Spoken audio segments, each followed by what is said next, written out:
Hello. Why, it's fantastic to come across you in such a large world. Hey, thank you for stopping by.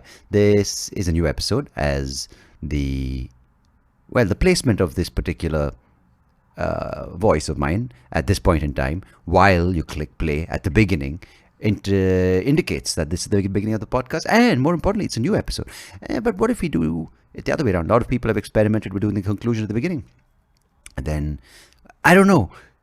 It just seems just go with the direction. I mean, I don't know if you're kind of, some people experiment with storytelling and they go the beginning, the middle and the end, and the end. I actually respect, and I think that's a commendable feat, because I would just lose track. I'm to start with, I'm not an organized person. I in fact, I thought of dabbling with the idea of writing a book or some kind of thing, but I'm just like, man, fucking, are you crazy? Because once that thought leaves my head, leaves my fingers to the keyboard, and keyboard leaves it on the screen or the document, I can't catch myself going back, editing, or what does this thought need to be refined? I don't know. I'm just like, hey, fuck it. It's out of my face. It's to the audience in this form or on the stage. And I like that. I like the rawness, and maybe it's laziness. I take it. I'll take it with the good and the bad. But, well, I've been thinking of this idea of ownership, right? Because we seem to have a lot of things that we are told we need. I mean, constantly. Like, I've taken this time to kind of back away from shopping, right? Like, to buy shit for myself. Because, growing up, it's not like we didn't have, we had, but it was 90s. When I was a teenager, it was 90s India, and it was not as abundant when it came to options, right? We didn't have the likes of food takeaway. I mean, we had food takeaway at home delivery, but it was limited. Like, we had a pizza place, a burger joint, and we would go out a couple of times, but we would enjoy it. And of course, that doesn't mean we didn't crave it sometimes. Like, and then yell at your parents, going, "Why can't I have pizza?" I think the conversation just changes, but I think the content is similar.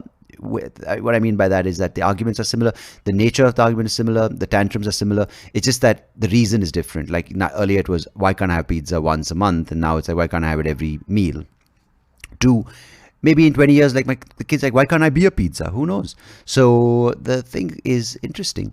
But as even with clothes, the thing, you would really look forward to it with a sense of excitement, right? As your birthday, or you're going on a holiday. And a holiday also would be once a year or twice a year, or going on a plane was exciting, or everything had a sense of build-up, which was nice. And I feel now, with budget carriers, with fast food just blowing out of everyone's arsehole, with the likes of Swiggies and instant gratification apps where you get things in 10 seconds, in 10 minutes. There was an app, right? Blinkit, and they said, deliver in 10 minutes. And they realized, like, oh, that's just fucking shooting yourself in the foot.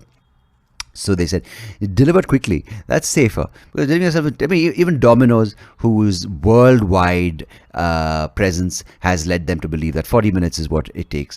And these guys are a bit rich, so they got fucked. Yeah. But everything is so easily done, and I feel, you're like, that cheese stick was not as good. I'm just going to get another one. Junk this. Yeah. You end up with shittier quality. Like, I remember that I used to order pizza from this place in Bangalore called Chef Express, and they had a chicken tikka pizza with stuffed crust. And now, of course, it wasn't the gooey, creamy, cheesy stuffed crust that Pizza Hut offers. Now, it was a very interesting stuffed crust. It was stuffed. Yeah. And it was interesting, but it was so good. Maybe, of course, you have to apply memory, context. Also, I kind of romanticize, and we all do this. We go back, nostalgia. That place is so good, and you eat that 20 years later, it tastes like a rat's testicle. I haven't tasted one, but I'm assuming. But this was genuinely, I can only refer to my memory, and it was delicious. And that chicken burger, not so good, but it was really good. And I enjoy, why is my voice sounding like this? But yeah, it was a really good pizza. And of course, I remember going to Madras for a show, Chennai, and apparently these people were from based in Chennai, and they opened in Bangalore. The Bangalore one I couldn't find because I wanted to revisit that nostalgia. But I went to Madras and I found this Chef Express, and I ordered it from there. It was awful. It was like a goat's depression. Yeah, really, really. I mean, a goat doesn't have much to be excited for and has low expectations in the first place. But if it's his depression or her depression, must be pretty much in the dumps. So, sorry, I apologize if you hear the traffic noise. I'm doing this at a time that I usually don't, because we have a lady helping out with the baby who's extremely loud. So it's traffic noise or the loud nanny.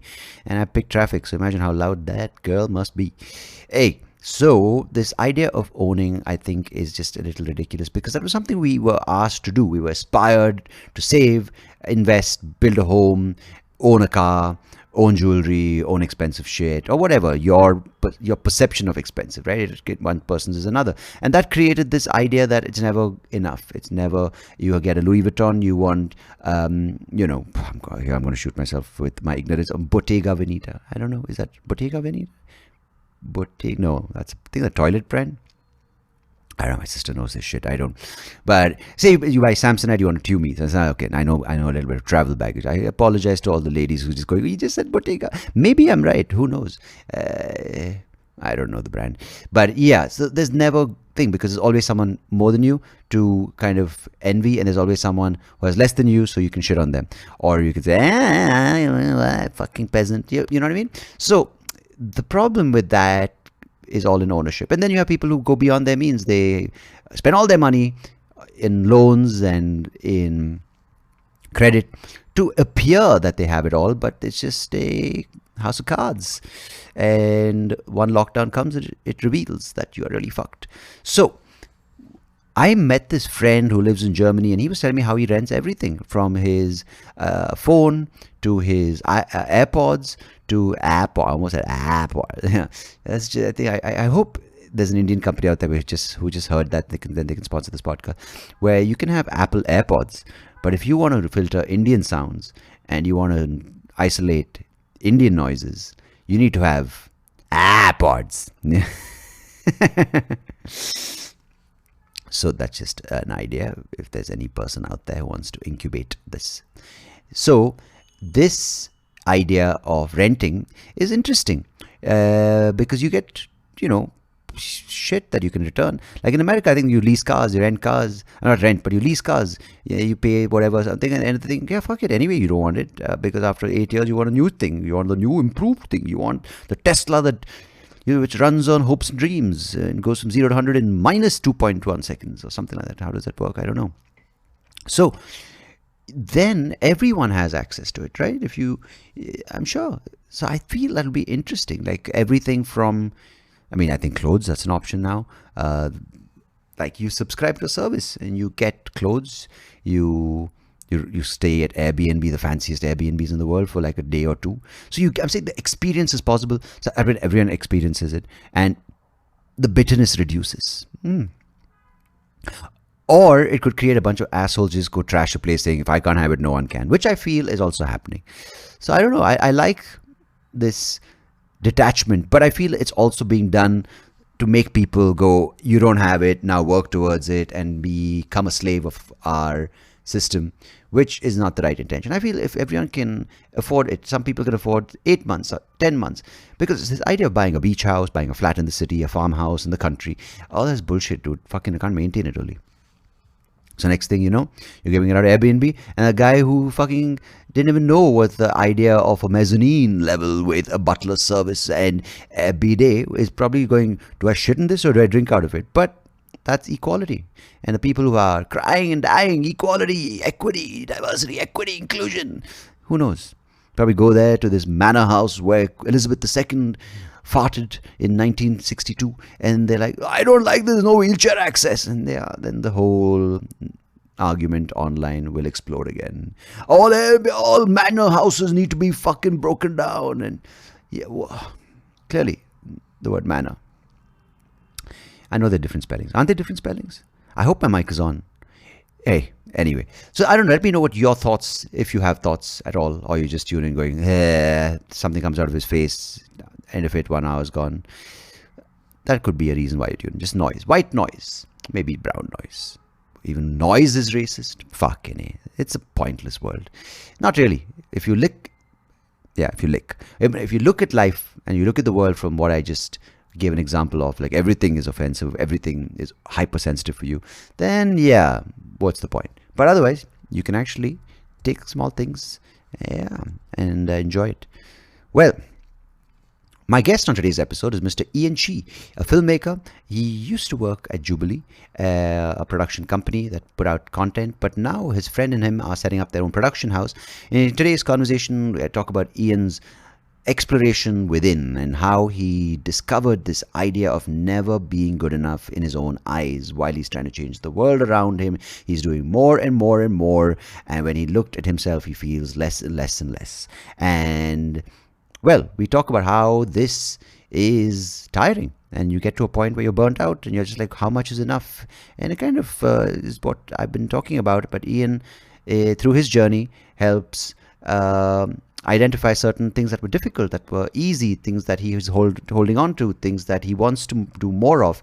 And all in all, a very insightful young man, if I can say so myself. I'm older, but this kind of conversation shows that age doesn't matter because each person's experience is unique, and the number of years spent on this planet doesn't matter.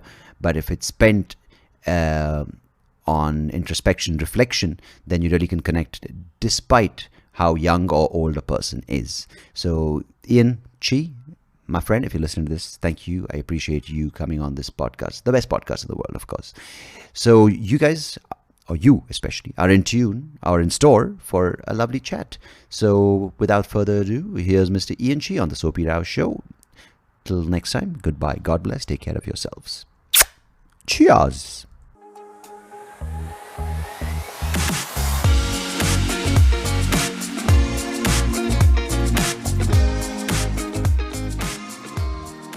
Mr. Ien Chi, welcome to the SoapyRao show. Thank you so much for joining me.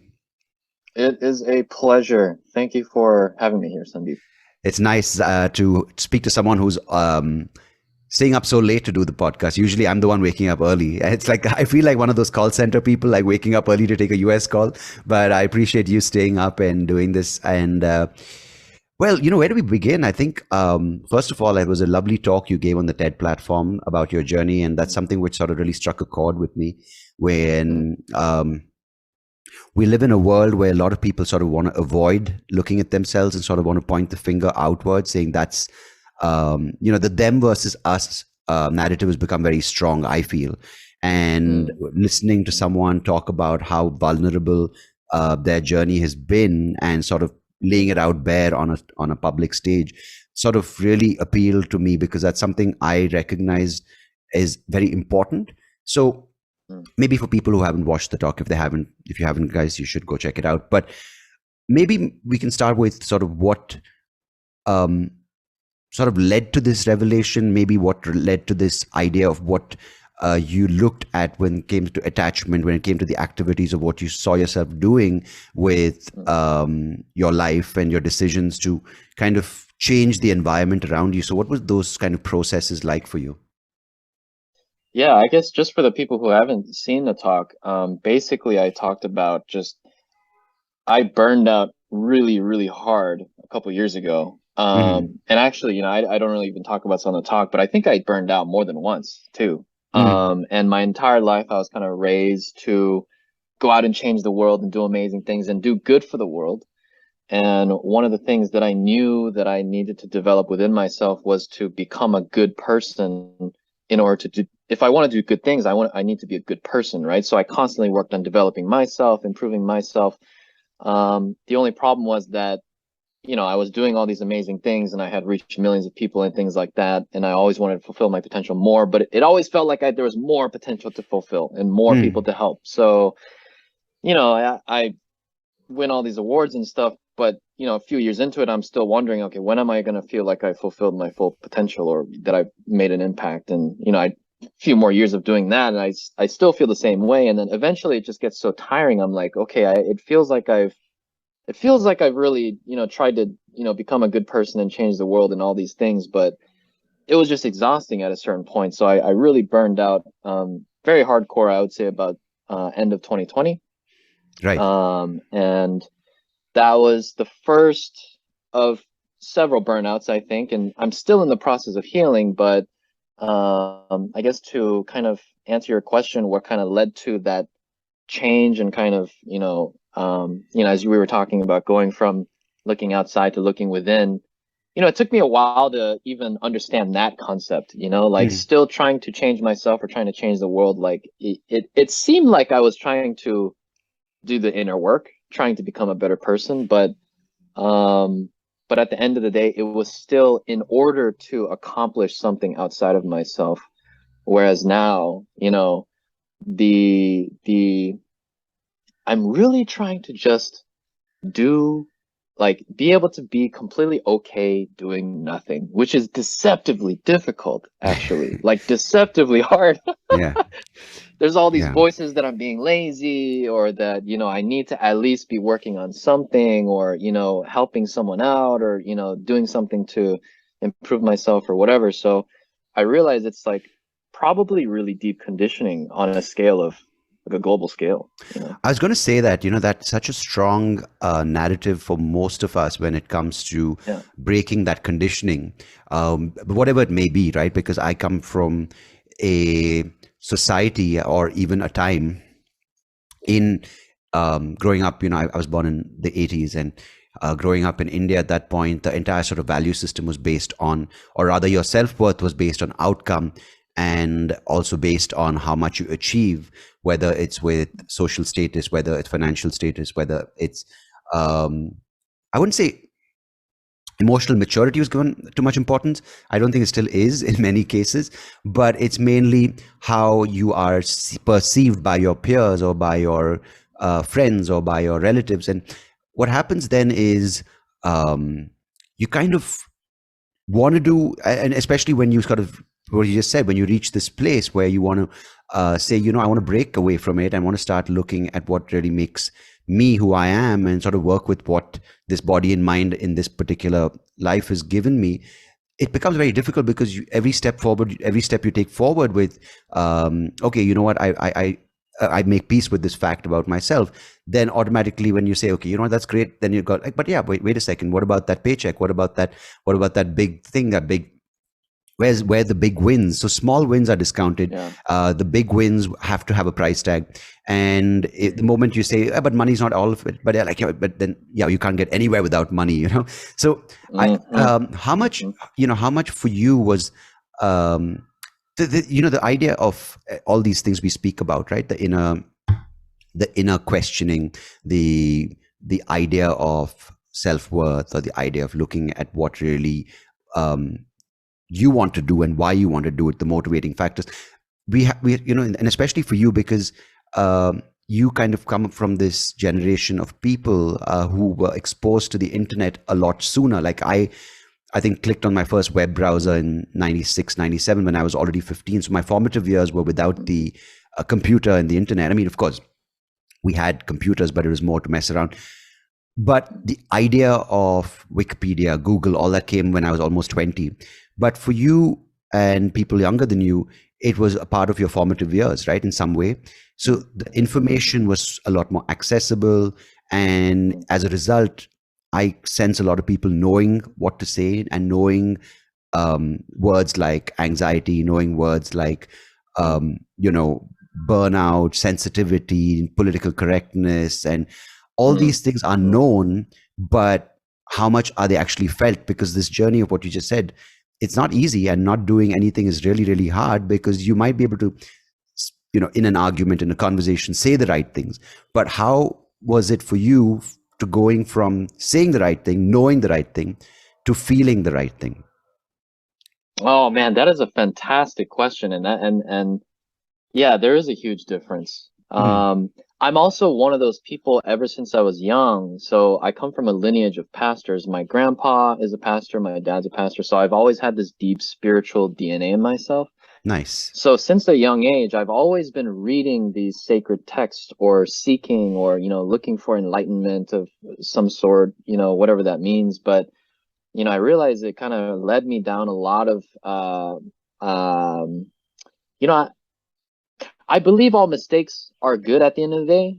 Mm, When you're on the other side and you kind of see how it belongs. But I will say, like you're saying, in all these books or in my own seeking or social media or the internet or what have you, I think I got programmed with the idea of, truth and worth or what have you, but not necessarily embodying it, until I just really burned out. And then you start to realize, oh, what I had read this whole time, this is actually what they're talking about. Whereas I genuinely thought I knew what it was talking about before, but it's almost like when you're in the Matrix, when you're, the movie, it's like you don't know you're inside the Matrix when you're in the Matrix, or Yeah, the Socrates, the Plato's cave, or I don't know whose analogy of the cave. You just don't know if you're stuck inside the cave until you go out. yeah, yeah, So it's funny, yeah, but I've also thought to myself, like, maybe people do need to burn out, or maybe they need to have this pain to have that realization. And it doesn't come until, you're right, you go from head knowledge to embodied, experience of it. Because no yeah. matter how much you read or no matter how much you hear about these things, you're not actually going to understand until you get your hands dirty, you know, Yeah, it's a term I and have think I'm sure you've come across it called spiritual materialism, right? Because even in this mm, path, you get sort of stuck in the same, um, the ego takes over and you're like, oh, you know what? I read 10 more books than you and I met Osho and you didn't. And so even like you yeah. see on Instagram, like the yoga yoginis, where the idea of yoga is a much more holistic approach, but then it becomes about how many more asanas you can do and how much longer you can stand on Yeah. your head. And The so woke it's in competition. Absolutely. So yeah, I mean, what I find, I find interesting. I want to find out your experience with this is when you, especially, are in a society like America, in a U.S. society where, especially now, you have extremes, right? But very polarizing ideologies, very Oh polarizing yeah. groups of people. Where it almost feels like the middle ground, the gray area is kind of wiped out, and you have very distinct ideas of right or wrong, or justice Oh and yeah. injustice, and race and gender, etc. So you are, of course, as a filmmaker, I think you have told a lot of stories, and you kind of see the world through stories, and perception is very important to you. So how did, maybe before you got to where you are, because the burnout is, in I think, in some way, I think is essential, because when you're, I think a lot of people right now, I just want to, you hear about the comfort zone and breaking the comfort zone, but I think many people are just numb to the idea, right? Because it's very easy to just sort of use various benchmarks as a way of life and say, you know what, I'm good, I've achieved, I've struggled, I've gone through the grind, etc., whatever the words they use in corporate life, and Mm. just sort of be in that space without looking, and as you said, the cave, without knowing that there's something out there. But for you, how are these tools that you use to live life, whether it's filmmaking, whether it's you know reading all these books also from a young age, but maybe let's just talk about the filmmaking part. How was that um, journey for you, using the tool and the idea of storytelling, um, helpful in navigating a society like the one you live in?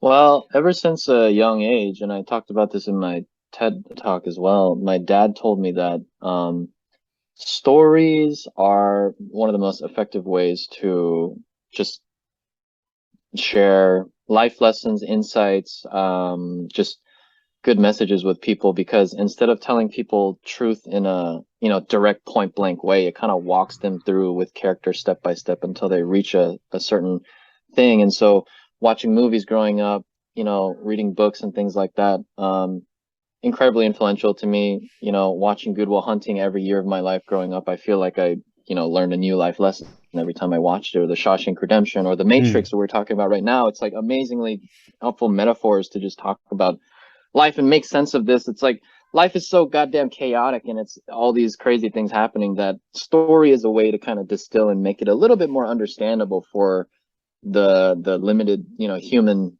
palette, and just make it entertaining too. So I yeah. think, that was what appealed to me. I wanted to use story to make complicated things simple and make it entertaining, so that you could just spark new conversations, unite people, empower them. And that was kind of a through line growing up. That was my kind of life mission, and it still is. Hmm. And the only problem is, along the way, I think, I decided somewhere along the way, I went from loving what I did to trying to be successful with what I did, and that's when I started to really, expend a bit too much energy. It's like the difference between what you feel your heart is calling you to do versus what you think you should do, the Mm. strategizing, right? The what Yeah. people think is the best way, you can be successful, right? Yeah. Can you elaborate a bit on a bit on that? Because I kind of want to figure out your process of distinguishing the two, because the distinction is maybe clear for some people, and especially in a time where everyone talks about pursue your passion, follow your heart, all these lines you hear. It's very difficult because it's almost like the reward system is so ingrained in us that success Oh my gosh. Yeah, is the most important outcome. And then you of course totally. hear successful people saying no, it's not important, it's the process, it's enjoy the journey, or um, Yeah, follow your heart. Or but for someone yeah. who doesn't I mean, I always say this, right? You always, when it comes to the rags to riches stories, you always hear the riches. And once the riches has come, you hear about the rags, but you never hear about someone who's from rags to rags, right? So that person, like even as comedians, you never hear about the comedian who's been doing it for 30 years, who just loves doing every festival, who's hilarious, but has never got the break and who's not managed by the Mm, biggest company or on Netflix. You hear about the Dave Chappelles, who, of course, give you amazing mm, advice, who are amazingly funny, but they also played the game, right? I mean, Dave Chappelle talks about mm, taking away from $50 million, but he's come back. You don't hear about the guy mm, who went into obscurity, but still loves every joke he or she writes. So I want to understand, mm, for you as a filmmaker or as an artist, how do you remind yourself with every project that it's what I want to do, the right story, the right ingredients, the right message, the right process? I mean, there's so many parts involved. I'm not a filmmaker, so I don't know. But how do you choose to? What is the process? Because it's a very conscious decision, right? mm. Well, I'll be really honest. I'm still trying to figure it out, and I don't even know if it's something that will be figured out. I think though, what I've been reflecting on recently is curiosity. Mm, What are you really curious about? And part of the reason I feel like I burned out in the past is because I feel like I learned what the formula is to go viral. I learned mm, that if I press this button, I will get this result. And so I kept pressing that same button. But when you mm, press a button where you know what the result will be, it becomes boring. There's no unknown to it. There's no surprise or there's no wonder anymore. Whereas I think the most fun I've ever had on projects is I'm gonna go into this with curiosity, and I have no idea what's going to happen. This might, crash and burn to the ground, or it might, I don't know you have. There's no guarantee, right? There's no guarantee, but it's very much just exploring. I think, and if it feels more like exploring, I think that's probably a pretty good sign. So, but it's very difficult. Um, I'll just speak for myself. It's very difficult for me to clearly distinguish that sometimes. But like, you know, maybe the simplest analogy is like, when I'm posting something, do I feel like I'm posting this to get likes, or am I genuinely interested in this? And it doesn't really matter what the response will be.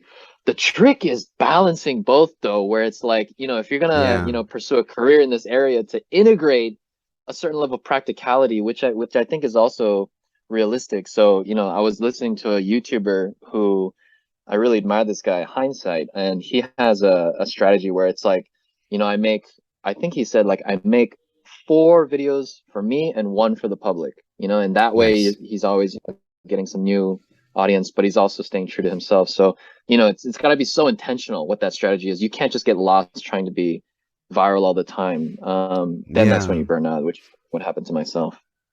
No, that's I think a really nice approach, because I think that's something which I realize keeps me going. At least, I mean, I haven't written new material, I haven't done shows in a while now. It's been a few months, but I think that risk of failing is exciting. But also, if you when you Yeah. do fail, you're like, oh, why didn't I just go with the safe stuff? But if you keep going and Yeah. crushing with the safe stuff, you're like, yeah, I mean, am I becoming? I mean, at least I have this thought process, like, am I becoming dull? Have I lost my edge? So Mm, I never. mm, People ask me, do you write your set and do you memorize it? Do you have every word?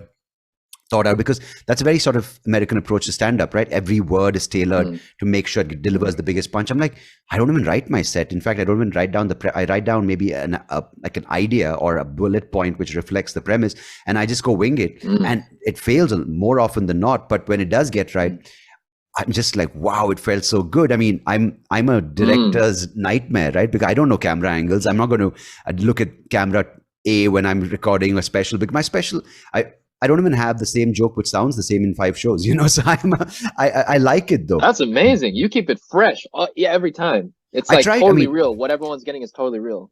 yeah, I mean, that's why I love it, because I mean, it's obviously a similar premise, but the wording is different.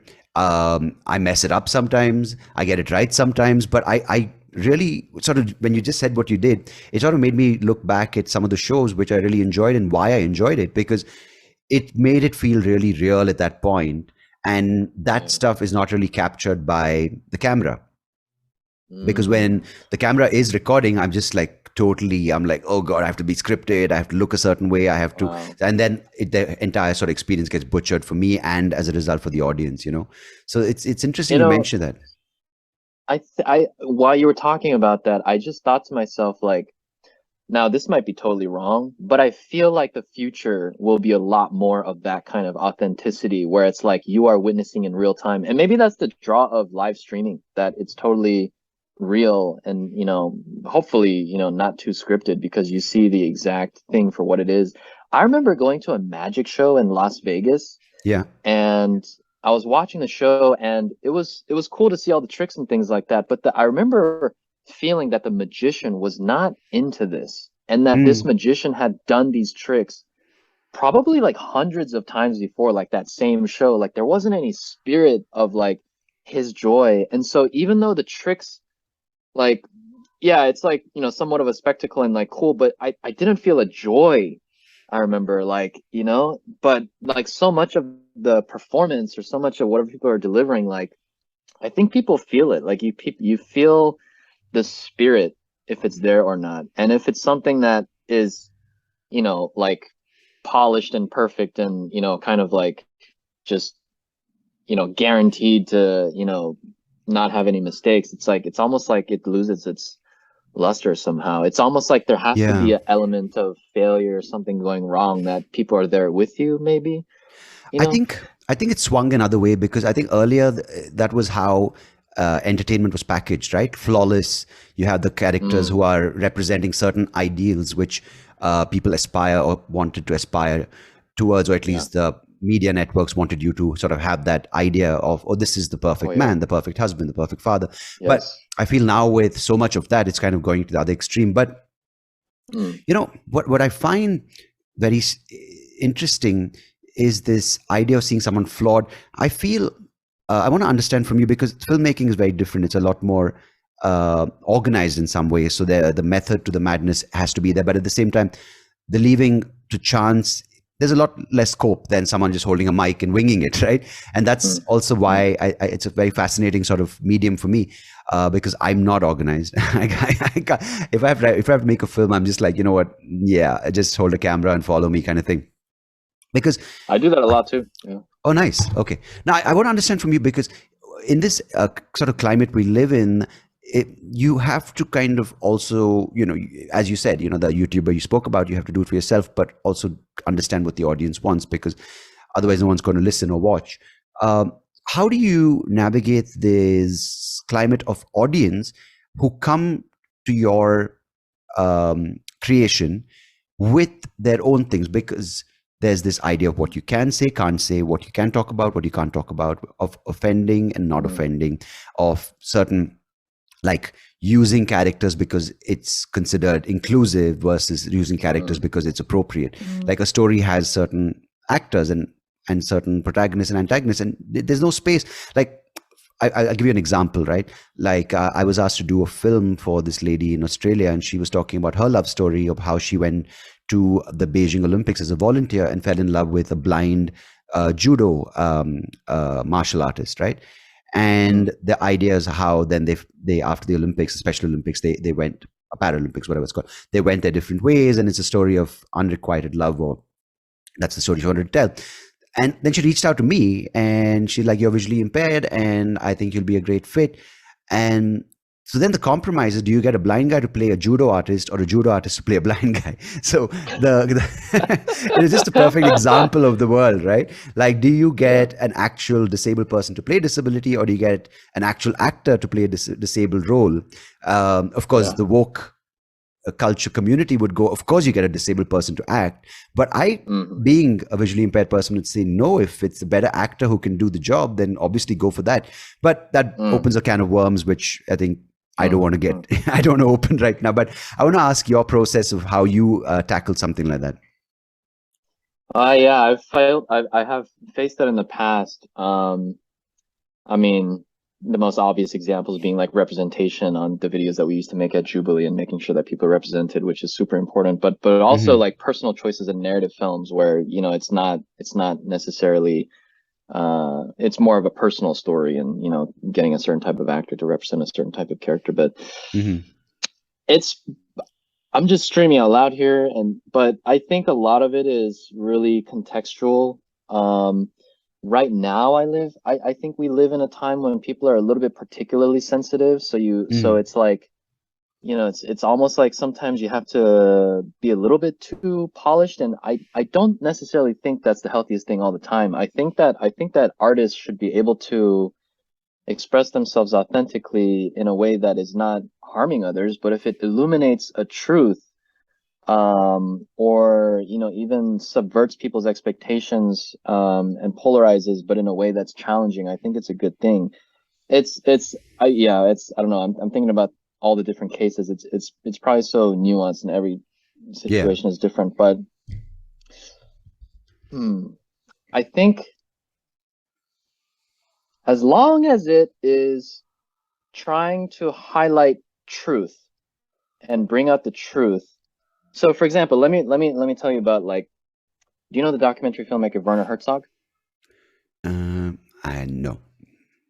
So Herzog is kind of like a legendary filmmaker and has is known to kind of like manipulate his sets a lot. And sometimes he'll actually create scenarios that recreate the past, or bring people in a space where it kind of exaggerates reality per se. Right. But the reason he does that, he doesn't stick strictly just to the nonfiction, just the footage that happened at the time, because he's setting up that scenario, and kind of adding exaggerated elements to bring out the what he calls ecstatic truth, like the inner Mm. truth of this situation that is more strongly palpably felt when you exaggerate certain elements. Even Shia was talking about this in this latest interview when he was talking about how he had a really hard childhood, and he kind of exaggerated in the film when his dad was he made his dad like beat him in the film when he didn't really get beat that much, right?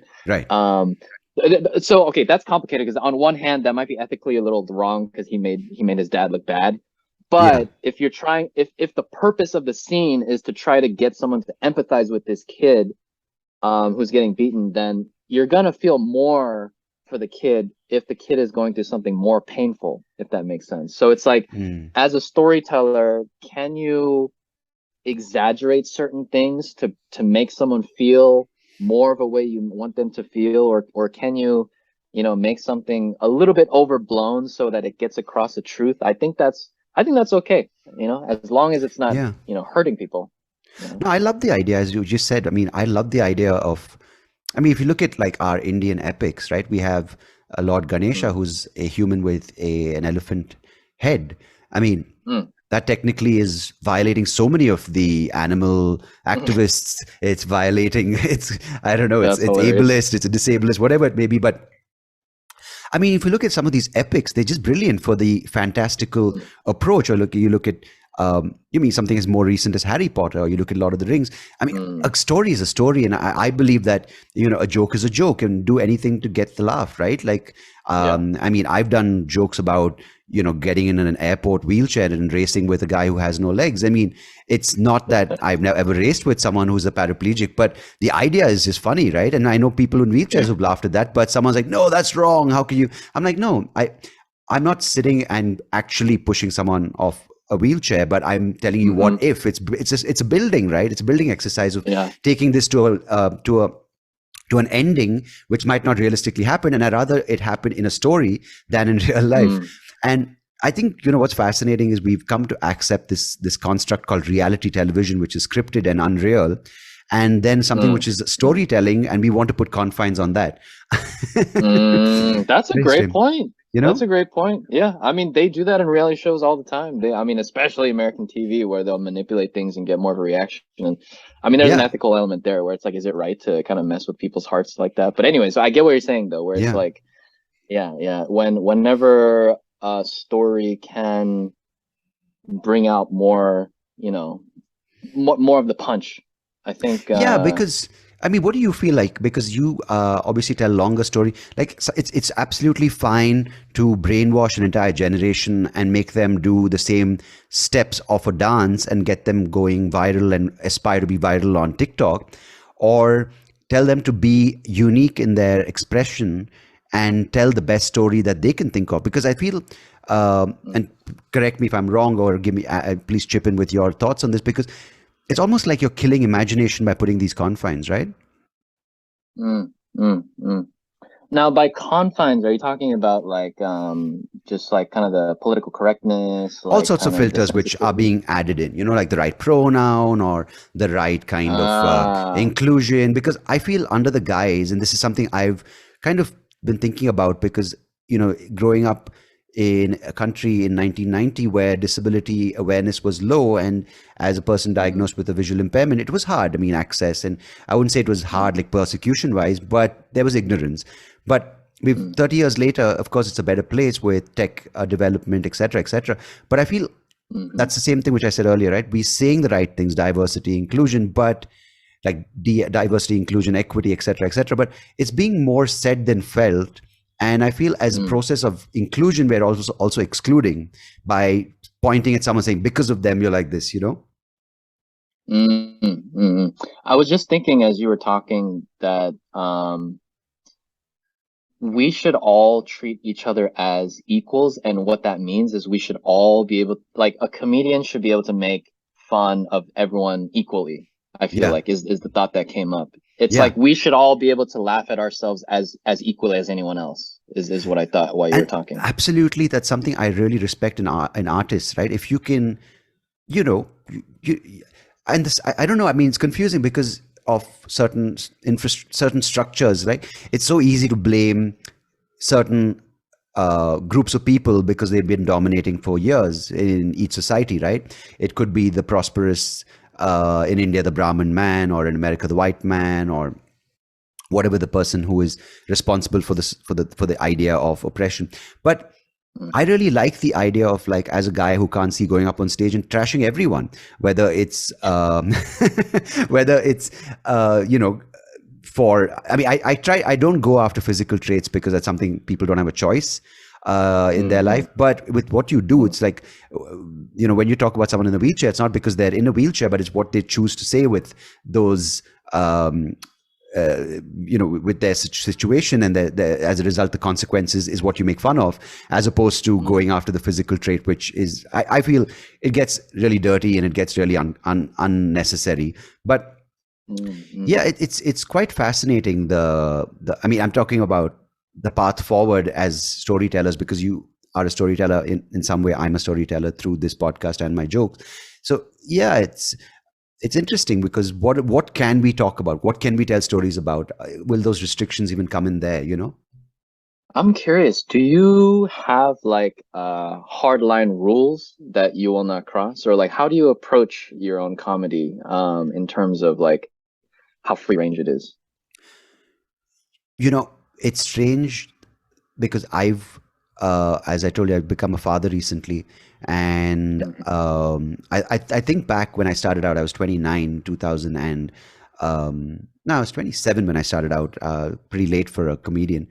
But at that point, the objective was more the attention, right? To get on stage, mhm, publicly cuss, mhm, drop the F bombs, the B bombs. I'm like, oh yeah, I can push it mhm. more and more. Like, oh my god, he got away with Make some saying cunt on noise. stage. Yeah, exactly, right. Yeah. But uh, that then slowly moved on to the stage of uh, kind of talking, getting laughs. That then evolved to talking Mm, about my story, being more mm, comfortable on stage, right? Talking about my vision, lack of vision, navigating that journey. So there's been I want to say evolution, but there's been a progression from when I started.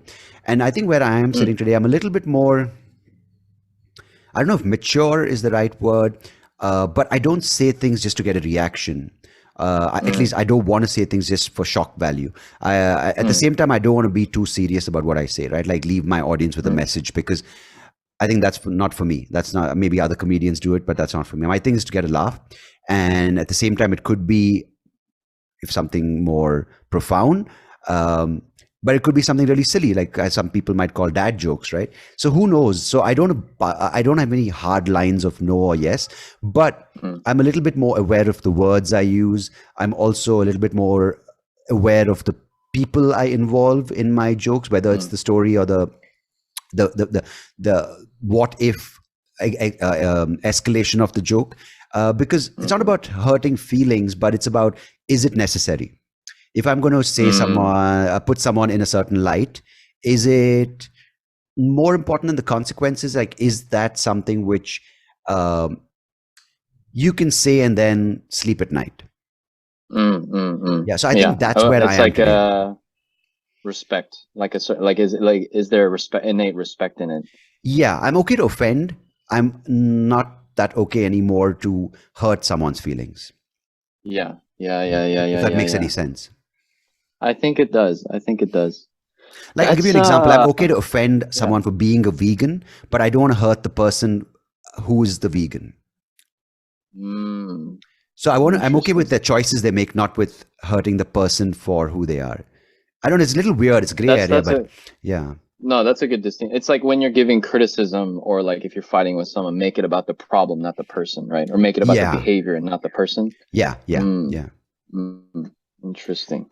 Yeah, Interesting. and that's why I'm not really sort of actively doing shows and like live gigs. It's also, I want to sort of soak in this experience right now, because my daughter's really small. I want to spend time with her, Mm, and I don't want it to be like the comedian who just sort of sits next to my baby and be like, okay, what are the first 10 jokes that come to your head? Oh, let's write about diapers, let's write mm-hmm, about pooping, let's write about not sleeping, mm, let's write about breastfeeding, because mm. it's, you don't experience life then. You kind of just become this comedian who's sort of in the cave, as you put it, and you don't. And I That's feel the best comedy yeah, comes, and the best stories, as you might agree or might not, is from living life, and then you look back going, that was a great story to tell. totally. That reminds me of Tick Tick Boom. Because there's a scene in there that it reminds me of. Like it's extremely, to not give anything away, it's an extremely serious scene where things are going really wrong, but the main character is only thinking about how it's going to inspire the next play or like the scene and like the play that they're writing, and they can't actually like, just be there, kind of Yeah. taking it in. Yeah, I, yeah. and how is that for you at this point in time, with the things that you have discovered about yourself and what drives you, and um, this idea I of think, changing the world, sorry, just to finish that thought, is that idea of yeah, changing the world is a very noble idea. um, but what is changing the world? At least the meaning of that, how is that changed from what you aspired to do with your work and changing the world to where it is now? What is the has there been a profound shift in meaning? I think it is in the middle of shifting. Okay. And before, I think my mentality was the world needs to be more peaceful, Mm. empathetic, and people need to be nicer to each other, or whatever. It Yeah. just needs to be better. And so it was as if I was going out to show people how to be better. Okay. And through making these works that I would, essentially be spreading this message of how to be better. Now, you know, um, there's still a lot of that, but I think what I'm really trying is how can I perceive the world um more accurately, or not perceive it with any distortions in my own lens or my brain. And um, if I am able to see the light of other people, instead of judging them, or if I'm able to see their beauty instead of first, perceiving them from my own any judgment, I Mm. that's the place where I want to get to. I want to be able to meet everyone, and this is a really ambitious goal, but I want to be able to perceive everyone and see them as God, essentially. You know what I mean? Yeah. That's the goal, It's and so damn hard we're though, right? Because the it's first thing so you damn hard. see. We're talking about like moksha, we're like enlightenment, like this is like a real the highest, whatever. So Yeah. I doubt I'll be able to, make too much progress in one lifetime, right? But No, it's a great start though, because I mean, just trying to see or meet a person and not go straight for their negative traits is so hard because, um, yeah. I mean, whether they're they're sort of in your personal space or they kind of drop a paper wrapper or they litter or whatever, right? You go straight for that, or like, oh, that person's always on the phone, and it's kind of Hmm. it gets a reaction. And It's automatic. Yeah. yeah, imagine like you met you're on your way to meet a few friends at a bar or something, and then you meet about 10 people on the subway, and when you get to the bar, people are like, yeah, how was your ride here? And you're like, man, you know that person, I saw this idea of hope and love in his eyes, and it made me feel, as opposed to, oh man, that guy was smelly, he almost nicked my wallet. Oh Which yeah. one, Oh man.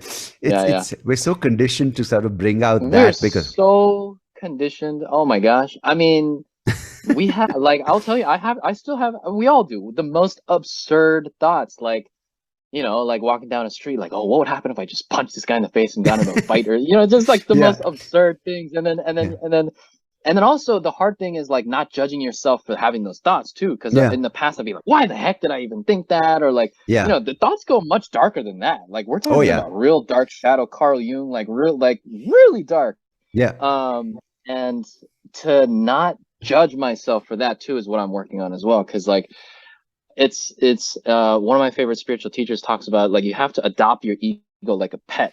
It's doing its yeah, job. There's nothing wrong with it. It's like, and the one advice he gives is like, give your ego a name, like a really silly name. So like, mm, call your ego like Jigglypuff, or like, yeah, Billy Bob or something. It's like, oh, I know Jigglypuff. I know you want to just go over there and murder him and, throw him yeah. off the roof and things like that. And He's one of those yeah, yeah, obnoxious I know. friends you want to keep in check. Yeah, yeah. It's Just like, said like oh, all these here goes inappropriate that things. guy Like after a few drinks. that's yeah. Yeah, It's just him being him. yeah, But yeah, I used to be really hard on myself about whatever thoughts I would have too, and but that too is ego, because that's yeah, still a judgment.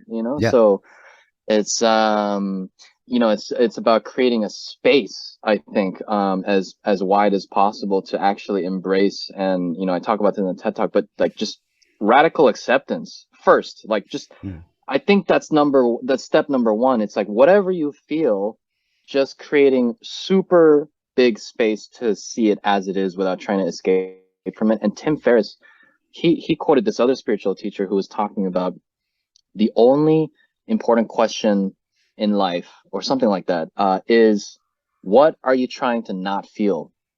And if you're able to figure out what you're trying to not feel, like it'll allow you to be a lot more self-aware and go to the next stage of maturity, because I think most of us are trying to run away from stuff, whether we know it or not. I think that's a nice Most of us. approach. Most of us are trying to control what we feel. Like we want to feel positive, we want to feel empathetic, we want to feel Yeah. compassion, we want to feel love. But I think it's easier. Not easier, but I think it's a nice direction to figure out what you don't want to feel. I don't want to wake up in the morning Oh feeling man. Yeah. animosity. I don't want to wake up in the morning feeling insecure. That I think Yeah. that's a great point. I think You know? so. I mean, I've been reflecting on this for myself. It's like I notice myself, and all of us, I keep trying to chop off one entire half of the human spectrum of pain. I don't Yeah. want, I don't want pain. So I keep trying to just feel good and happy all the time. So, but the question is, how can I, create space for all of it? Do you do it through you know, heroin or do you do it through like small little steps that exactly. There's yeah, different ways to do it, right? yeah, yeah, Different situations. But I read about, these figures in the Bible or these other spiritual texts that talk about being in joy and suffering. And I'm like, what the heck is going on here? Like, how can you be in joy and suffering? But I feel like I'm just knocking at the door and just getting a glimpse of the first, like, when you are coming from giving, and when Mm, you truly love yourself, you're able to, um, I don't want to say like take on suffering and as if like it's something you should do and pursue pain or something like that, but it's like there's a purpose to it now, and when you have a faith, I think that there's a larger order at play that is beyond your rational thought, that is operating at the level of heart and not the mind. Because when you're in your mind, you're always trying to figure out, like, how do I just get to the better place? How do I get to the other side? How do I figure this out and get what I want? And that's you trying to run away from stuff. Whereas if you're operating from heart, it's like, sometimes you have to do really hard things, and sometimes you have to mm, stab people in the front. You have to tell them things you don't like or they don't yeah. like, because you love them, right? um Just from what you're telling me right now, one a thing a book, or rather, it's a lecture. I'm listening to it on Audible. It's by Osho. It's called "Take It Easy," and I think you'll a mm, lot of the themes he talks about. I'm still not even close to completing it, listening to it, but like just off the top, like in the beginning, he talks about the heart versus the mind, and I think you might enjoy it. I mm, think you might enjoy listening to that. So mm. just uh, recommendation. I think it's Thank pretty you. What's it old. called? It's called Take It Take it Easy easy. Take it by easy. Osho. Okay. I mean, it's I think from many years back, but it's still so relevant. Um, Yeah, he was definitely tuned into something. I mean, every yeah. time he talks, like just from the clips I've seen on YouTube, there's like he's so still inside. Mm, And he speaks with such like I guess you can call it confidence, but there's like a weight, to what he's saying. It's not coming from the mind. It's just definitely not coming from the heady space. yeah, I think that's true because it's not about the diction, about the flow of words, but the flow of idea is not in that moment. It's coming from beyond that. Mm, mm, mm, Like we mm, have to think about what we are saying. He doesn't. Like mm. at least it doesn't sound like That's he's a made up the answer. Yeah. that's a great way to put it. Yeah, it's almost like yeah, he's just watching what's being He's said. just a conduit to the message almost, you know? Yeah, yeah, Yeah. yeah, yeah, yeah, yeah. Ian, I That's want to like a ask you. really deep level of surrender, huh? Yeah, it's scary, right? And he talks about that. I mean, I don't want to sort of take away his words, but he says something to the effect of the we are scared of letting go of the ego because that's in some way a death for us, but we shouldn't be scared because it's a false death. In fact, if you surrender to the Mm, actual death, which is letting go to your heart, that is the most beautiful death because there's no fear or something to that effect. mm, mm, Yeah, mm, it's one of those things which I can understand the words, but I don't know if I'm ready to feel it yet. Because imagine of everything that we know and we sort of have held and come to value, which is our relationships, our sense of self. Going, I am Sandeep Rao, this person who does this, this, this, this, this. Imagine just saying, you know what? Whatever people say, let them say it because it means nothing. That's such a hard thing to accept, right? that's a really powerful level of, yeah, then you start to have things form around you instead of you having to, go out and get things done. Yeah, Yeah. it's almost like you create a field of gravity versus you know, relying on your own action anymore. Huh. Yeah, and I think that's a really nice example because once you make the space in yourself by taking out all these attachments, this ego, then you sort of, as you said, the gravity, you start attracting the right kind of influences, if you want to call it, or the right kind of elements to fill up your being, Mm, and you don't give it an mm, attachment saying that is my um, mm. thing, you know. But I don't know. Yeah, It's you don't have it's to try to control anymore. yeah. Hmm. And for me now with my baby here, it's like a new thing which I have to let go of, right? Like not controlling Mm. because she's 4 months old. She obviously doesn't know what's going on around her. But then people say Wow. things. People sort of make, they want to create their role in her life and give it importance, and then that upsets you, and you're like, oh, how can they say that, or how can they do more for me, my baby, than me? Then someone told Mm, me like, just realize that she doesn't want any of this. Everyone else is doing it. She has no say. So when she does, you have to be the person who doesn't interfere in her um, awareness of the world around her, because that's the wow. mistake, or that's the problem sometimes, is when you sort of start putting your perceptions and interfering with her Mm, way of how she, mm. you know. So it's such an Wow. interesting thing. Yeah, it's scary as hell, man. That's like that's a total game changer in Yeah. terms of just the level of vigilance that your child is asking for. And that's the Wow. thing you just said, not feeling like I don't, that's the biggest thing. Not, don't come in the way is probably the best thing you can do as a parent. Mm. Yeah. Deceptively hard. It's like, yeah, it's like just being very present to, because Yeah. I mean, a baby is like total pure, just like just pure, Yeah. just consciousness, right? It's pure Wow. consciousness. And you know, this, I had this person on the podcast a few months back. I can't believe I forgot his name. He's a professor at Princeton, right? And he was Hmm. talking about how with parenting, he said a really nice thing. That's why I bring it up. Is his daughter's going to university, I think, this year, and he said, you know what? I try to make it a point not to be proud of my child, but admire her for what she is and who she's become. I find that amazing. Ooh. You know, Wow. Wow. I think that sort of caps Wow. the sort of puts it in a nice perspective, right? That there's this Mm. person they've become as opposed to you, your creation. Mm. Who they are Yeah. as And they are. yeah, of course, Yeah. with you have to protect them, you have to guide them, you have to sort of give them, you have to protect, you have to be some sort of person in their life, but they are not a product of you. So, with good or bad, Yeah. you have to let them sort Yeah. of become um, what they are going to become.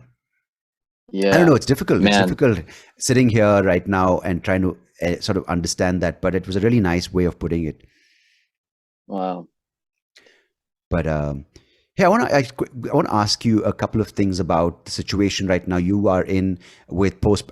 Because are you have you always lived in New York? So I've been in LA since 2015 to 2022. Okay. And then well I'm just in Atlanta visiting my parents right now. So I'll go back Oh, probably okay. until the end of the year I'll be in LA. And Oh, then you're I'm thinking in of Atlanta just right now. Okay, okay. yeah, yeah, yeah. Sorry, I thought you were in New York. And then working out of LA mostly. And then but yeah, I have a lot of desire just to travel a lot next year. Mm, And so the mode of life I'm in is yeah, I'm just very intentionally trying to be present and not, rush into anything too much and, almost like a sabbatical, I think, of sorts. And I was actually going to take a sabbatical like a year ago until I got this new opportunity, and then I was busy for a year. So after mm, that, I left that job in April, and so I'm thinking about, oh, maybe I should legit do the sabbatical next year. Yeah, so a lot of nice. travel, just getting inspired, and yeah, pouring into myself, which I think is I've never regretted travel in my life, so I think it'd be a That's nice thing good. to do. Yeah. So I want to understand this thing. I try to sort of get an individual and not the media's representation of what's going on the ground. Mm, So with Atlanta, there was this horrible thing last year with the shooting, and mm, there mm, was the protests, and it seems to be this pattern. There's a shooting, there's a protest, and that's the end of that story. I'm mm, like, as an mm, mm, outsider, but mm, with LA being the sort of the mixing pot on the melting pot for so many different mm, people, just American but also non-American people coming mm, for mm, Hollywood and the arts, etc. And being mm. from Atlanta, which of course is also a very sort of big city. So how Mhm. has that shaped your? Uh, I mean, you are. I mean, do you call yourself an Asian American? What is the right word? I don't know. I think this is a very interesting question because growing up, I Mm, never actually thought of myself this might sound a little silly, but I just thought of myself as a person versus like Asian American, and I never yeah. really like a lot of my friends actually talk about instances where they've experienced like racism or microaggression, and I actually feel like I've almost never experienced that. But I don't know if Mm, it's because maybe I was just ignorant or not, paying not much attention to it. But I mean, I was the only Asian American in middle school, and then, I guess elementary school. But then I went to That's high school really in Korea. amazing you say that, because that's why I asked, kind of wanted to bring that up, because I don't um, know the right terms, or I don't get upset by the wrong terms, like whether it's Indian American or American Indian, whatever. Mm, But I mm. wonder, yeah, that's a really interesting thing you said. Sorry for cutting you off. It's just that I wanted to get your thoughts more on that point. Is when you're looking for something, it kind of happens, whether it's good or bad. So if you're looking to be Mm. not consciously or not on the thing going, I'm going to get upset today, but it's almost like people are looking for more. I'm not saying this is a thing that they do intentionally to hurt themselves or to get more attention, but it's almost like we're living in a world where people are just the outlook is more like I'm going to be um, I'm going to have a racist comment hurled at me, and it happens. Like It's self-victimization. yeah, yeah. Yeah, So I want to yeah, understand yeah, yeah. how I mean, because it's really interesting. You mentioned that you didn't have those instances in your life, and was that because you didn't? I mean, as you said, you didn't look for it, but so you grew up in a country which is really diverse. It's a very diverse country, and that's what I loved about America. And I lived there as well. I lived in a small town in Oregon, which didn't Mm, really have too many Indians visiting it. I mean, of course, close to it was Hillsborough, where of course Intel and Nike and all the big tech companies mm, have their factories. So I mean, their offices obviously Indians working out there, but it was a really nice experience in this little town called McMinnville, Oregon, because mm, I could just you know, be not an Indian guy there. I could just be a guy, and of course, mm, with the good and the mm, bad. Um, mm, but I felt when I visited San Francisco in 2015 or 16, it felt like everyone's just trying to be someone, like, and wrap themselves mm, around these different with these different identities, right? Whether it's mm, Indian, whether it's mm, Desi, whether it could be other mm. things as well. It could be vegan. It could be like Yeah. whatever it may be. It could be um, Yeah. these labels. So how is that? Because it seems like Atlanta and LA are two maybe similar yet vastly different cities. So sorry, it was a question yet a thought. I kind of cut you off. So maybe if you could just No sort of worries, no yeah. worries. I think yeah, I can't say I've really like if I'm being really honest, like I actually don't think about these things too much. Okay, that's good. I think In yeah, term like I think that a lot of people like if we're speaking from like an objective, like the highest level of truth kind of thing, like I believe that we are not our bodies, and in many ways people are very attached to their worldly identities, which includes most of the things you're able to see on the outside or your sexuality, things like this. mm, But yeah, I think that has its place and it's very important for the representation and diversity and things like that. But beyond that, I think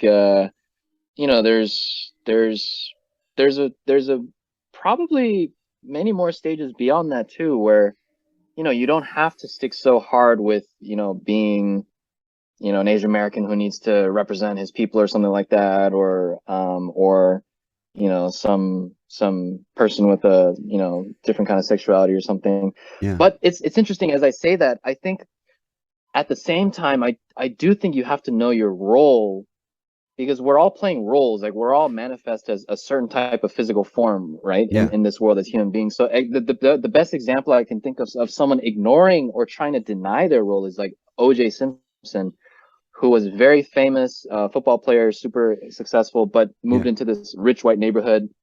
And when the black community came to him to try to say, "Hey, can you help us as a voice? Like you're really successful. Like you know, come on over. Like help us out." And he actively tried to dissociate with his yeah, own community and his roots, yeah, right? Which that's I don't think that's healthy. I think that you know, if you have an opportunity to highlight injustice or something that's discrimination, and you have the ability to say something about it because of your position, I think it's only a good thing to do so, right? yeah, It's yeah, it's not right that you're like ignoring your role. It's like I can't come up to you one day and just say I'm not Korean American. Like that is a part of my current manifestation in this lifetime, right? yeah, So there is a certain role, but I'm also not super attached to it either. Like in the mm, role, I think there's good things I can do, but that's not the end all be all. My life is not. I don't dedicate my life to try to stand for Asian American principles. Like that's just not my highest goal. My highest goal is God. yeah, yeah, And but on the worldly level, if something happens where like, Korean Americans are being discriminated against and I can do something about it, then I will, you know. Of course, and Um, that's the. I mean, you don't have to be an advocate at the same time. You don't have to be someone who just stands by as whatever's done, which is not right. Yeah. Now hmm I've been to hmm Seoul. It's a beautiful city, and I think one of the Oh, cleanest nice. places I've been to. Um, It's great. It's yeah, great. actually, the strange thing is, my wife and I went to Seoul for free and came back. It was one of those weird Oh, nights. how did that happen? So we had gone out for date night, and we were Nice. having a couple of drinks at the bar, and the bartender's like, we have this promo going on for Johnny Walker Red Label. And we're like, oh God, wouldn't touch Johnny Walker Red Label if you gave it to me for free. And he's like, actually, it is for free. And if you scratch this card, there's a chance of you winning a trip to Seoul in No Korea. way. And I'm like, yeah, right. Whoa. So my wife scratched the card, I Wow. scratched the card. Mine's like, you have to call this number and answer a question. So I was like, I'm not going to do it. I'm here to drink and have a cigarette. And my wife's like, I'm going to try. She tried it and she won. Wow. Yeah. That's amazing. That's like, And what are the chances of that? That's I know great. it was crazy, and she took me along, fortunately. And we got a 3 night or 4 night trip. We stayed at one of these hotels in what's it called, Namdaemun, which is an area near. Mm. It's not near Gangnam, but it's close to Gangnam. And hmm hmm I'm not a big meat eater, but the tour guide is like, you know what, you're Indians visiting. We've got all the Indian restaurants mapped out. My wife's like, are you crazy? I'm not coming to Seoul eating Indian food. So then they changed the entire thing. We had Korean barbecue, and she loved it, like the That's the way pork to do belly, it. yeah, all of that. So I like the food. I mean, I like the kimchi. I like the chicken. I mean, it was really really um, lovely because I never thought I'm going to visit South Korea, Seoul in my sort of in the foreseeable future. But we went. It was out of the blue, and really loved it. And Oh, um, that's out of the blue. I love that. Yeah, it yeah, was yeah. I was just fantastic, there in January. It's got everything. I mean, and so India too. clean. I went there maybe 9 years ago, and I Mm, mean, that's probably my favorite place that I traveled, actually. I just thought it was the most visceral, like the yeah, history is so deep. Like it's just so diverse. It's just goddamn so damn big too. I remember riding on a yeah. train from Mumbai to New Delhi and just like the sights I was seeing, the people I met, and the food and everything. It's probably, yeah, it's just, I don't know. It's so palpable, visceral, you know? There is a big Yeah. part of that, I think, to India. The problem is, I think and what we've spoken about today as well, is we get caught up in the noise of what is being said online, like with the advocates, Mm, the people shouting about justice and this thing. But the actually, loudest people. the country runs on, as you said, there is God, there is poverty, there is everything happening, and it's happening simultaneously in the chaos. And India Everything. really brings that to life, right? They have people who, That's a good way to put it. Yeah. I remember getting out of the airport and just being hit like with like the sight smells and the yeah. temperature and the humidity and like, wow, like is the most visceral place I've ever visited in my life, probably. Yeah, Yeah. and I think a lot of people, especially coming from certain parts of Europe and I mean, a lot of America, are just like blown away because it's Yeah. so much to take in. And especially, say you're Yeah. living Yeah. like in some part of rural Rochester and you land in Bombay, Mumbai, it was like, whoa. Yeah. I don't think I the mean, body, Mumbai especially, like, holy yeah, moly. I remember, yeah, there's just so much around that. Actually, well, I remember when I was on the train, like how big Mumbai was. It took like 2 hours to get out of there. It yeah. was so big. I mean, it It looked takes like me a by concrete jungle. surprise. I come from Oh yeah, Bangalore, which is in the south, and it's not a small city by any means. I think the city of 9 million people, that's and I huge. land Yeah. in Bombay, and I'm just like, whoa! It just Bombay sort is of a beast. it is a beast. Yeah, it's a beautiful experience. Like you don't have time to be woke. You don't have time. Mm. You just have to live. That Bombay brings that Yeah, out yeah, in yeah, yeah. people. That's a good way You to put have it. That's a good way to 30,000 put it. people living in a building. I don't think you have time to be like, Yeah. that's my thing. But yeah, you tend to kind of Mm. sitting on your computer, you only hear those people. But it's not all of that. I think that's nice to remind ourselves. But Mm. Mm. so Ian, before we wrap up, can you just tell me about what you're doing? Because I'm keen to know more about Jubilee, and you spoke about that and what your Yes. um, aspirations going forward are, or the projects you're Yeah. taking up. So maybe can you talk about that? Yeah, definitely. So Jubilee, I rounded out my time in 2020. And Okay. then for a year, I was at a company called Mindset, which was kind of like an audio storytelling platform for celebrities and K-pop stars. Mm, And then after, so I did that for a year. And now I made a production company with a friend. So we used to work at Jubilee nice. together, but the Nice. production company is called Nourish. Mm. Nourish.art is the website, and it's very young. We just started it up, but we're aiming to just make very just working with mission-oriented brands and individuals to, help them make documentaries, commercials, and short-form content, and then, hopefully our own long-form stuff in the long term too. So it just started up. I mean, I'm literally just about to sit down tomorrow and write, like our strategy and vision, mission statement, things like that. So Nice. very, very, very beginning, but I think the near future, I think I'm very interested in just traveling a lot too. So, if anyone out there has international projects to hire us for Nourish, hit me up. Hey, I was And just going then to talk about that. I've got something. We'll talk about it after the call. nice, Yeah, yeah. amazing, amazing. I've got an idea which I'm trying to figure out how to execute, and it's just one of those things. The path is so thing where you have to go, you have to approach this, you have to approach that, and Yeah. before you even start venturing out to meet people and talking, you kind of get shot in the foot, like you shoot yourself in the foot, you're getting overwhelmed by how much it is to market it as opposed to the idea. Oh So my yeah, gosh. yeah, Yeah. No, I've been kind of paralyzed. It's like, oh, okay, how should we go about marketing things like that?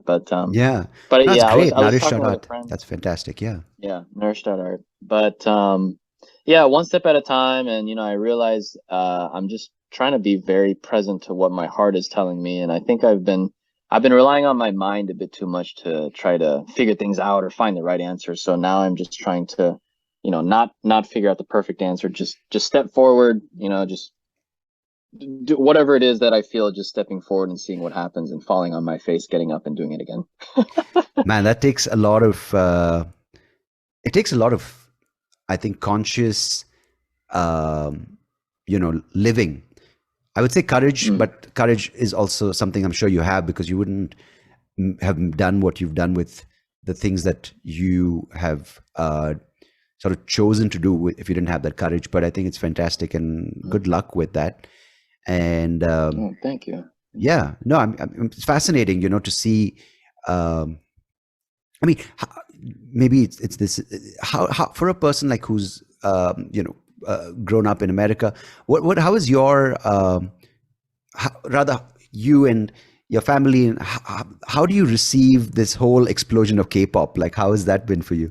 Because it's such, I was yeah, actually thinking of that before because we live in a time when everyone is, you know, uh well, there's two camps. There's people trying to be perfect, and no yeah, matter what it takes, and I did that for a while. And then there are people who are, trying to be more authentic because it's splitting like that. But anyways, yeah, K-pop is so damn popular because everyone is perfect. Like you see, they're like gods on earth. They don't have pores on their skin. You know what I mean? Like they're just yeah, porcelain dolls. So how I feel about it, yeah. I think it's a symptom of people trying to be perfect, and K-pop is perfect. It's the epitome of cool. There's an amazing craft and intention that goes behind it, but it's gonna continue to rise because of that, Yeah, when and I then on was the other watching a side, BTS video the other day, the way they choreograph that is crazy. it is crazy, dude. Yeah. There's like hundreds and hundred thousands. I mean, it's a whole industry designed to create perfection, essentially, which is Mm. amazing. I mean, they had some amazing accomplishment. But I don't want to make it feel like sound like I'm like judging K-pop, but I do think it's successful because they are, you Yeah. know, perfect image curationists, curators. Yeah. And then you have me going on stage without a set. Yeah, I mean, I love that. That's why I love that though, because it's like the opposite. I think Yeah. we need more of that. I just the other day, yesterday actually, my brother's friend, they're all in college. They're like Gen Z, right? They're showing me a social media app called Be Real, which I think, all the Gen Z people listening right now is going to think I'm so old, but it's an app where, you're not supposed to post curated photos. It just, random time. You have Oh, two is minutes this to the post one whatever. where you simultaneously take a front facing and back facing? Yes, exactly. That Right. one. Yeah, yeah, Right. yeah. So there's clearly, a very growing market for what you're doing, like Mm. very real, unscripted. So, and I'm more interested in that too, because I think it's, when you watch someone, I don't know, just be human. I don't know. There's something very appealing to that. Yeah.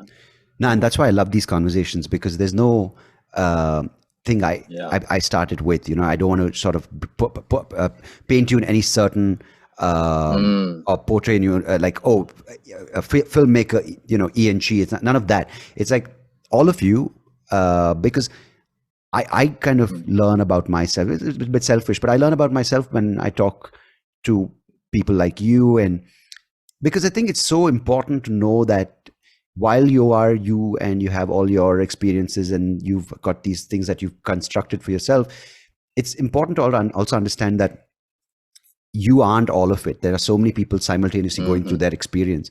And I think these conversations really bring that out, and people listening as well really, I think, can remind themselves in some situations, hey, I'm not alone. At the same time, I'm not the only shit that matters, Oh So I think yeah, that's very, definitely. yeah. No, I'm so Yeah. I glad mean, that I think you could do this. no, thank you very much. I mean, even listening to myself and I mean, I don't know, just interacting with diverse people all around the world and connecting it's people should do it more often. I'm very grateful that, you've kind of invited me to do this, and I feel like I've learned a lot. And yeah, and to do it in a real way, I think I very much appreciate the authenticity and the space you create for people just to speak openly and in a way where they don't feel judged. So yeah, thank you, Sandeep. Hey, my pleasure. And can you direct people if they want to check out your work? Can you direct Sure. them to the right site, or I can also ask Somnath to link it later? The production company that we run right now is just nourish.art. Mhm. And then you can find me, my own website is ienchi.com. And then my Instagram is Ian the Korean, one word, Ien the Korean. That rhymes. That's that's quite. I Yes, like it. yes. I think I It's made got a it in nice. like sixth grade or something like that. Fantastic, Ian. Thank you so much. I really appreciate it. Good luck with the new venture. Good luck with your revelations, and good luck with your journey within. Likewise. Thank you so much, Sandeep. Looking forward to the next time. Cheers.